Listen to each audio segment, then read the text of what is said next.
Si Tonyo at ang kanyang nanay. Sabi ng kanyang nanay, "O Tonyo, iligaw mo ang pusang ito. Isinako ko na, dalhin mo sa pinakamalayo." Sabi ni Tonyo, "Okay po, Nay." Pagkatapos ng ilang oras, dumating si Tonyo. Sabi ng kanyang nanay, "O Tonyo, bakit kinabi ka? Naligaw mo ba ang pusa?" Sabi ni Tonyo, "Kunggong na pusang yan, Nay. Kung di ko siya sinundan, hindi ako makakauwi."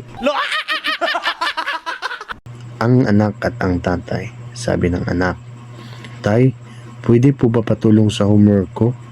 Sabi ng tatay, Ano ba yung homework mo?" Sabi ng anak, "Ihanapin po ang least common denominator, tay." Sabi naman ng tatay, "Ay, naku naman.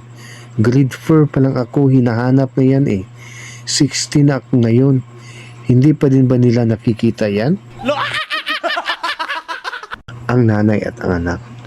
Sabi ng nanay, "O anak, tawagan mo nga ang tatay mo sa cellphone niya.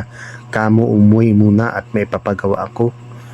Pagkatapos tawagan ng anak ang kanyang tatay, sabi ng anak, "Nay, babae po ang sumagot. Ganda ng busis, Nay." Sabi ng nanay, "Loko talaga yan eh. Sinasabi ko na, may tinatago talaga yung tatay mo sa akin. Anong sabi ng kausap mo?" Sabi ng anak, Sabi niya, you only have 0 pesos in your account." Hindi ko na tinapos, Nay, at mukhang matapobre. Pa-English pa. Si Bikang at ang kanyang teacher. Sabi ni Bikang, "Sir, kumusta po pala ang grades ko?" Sabi ng teacher, "Aba, iya, kasing ganda ng buhok mo." Sabi naman ni Bikang, "Talaga po, sir? Wow naman."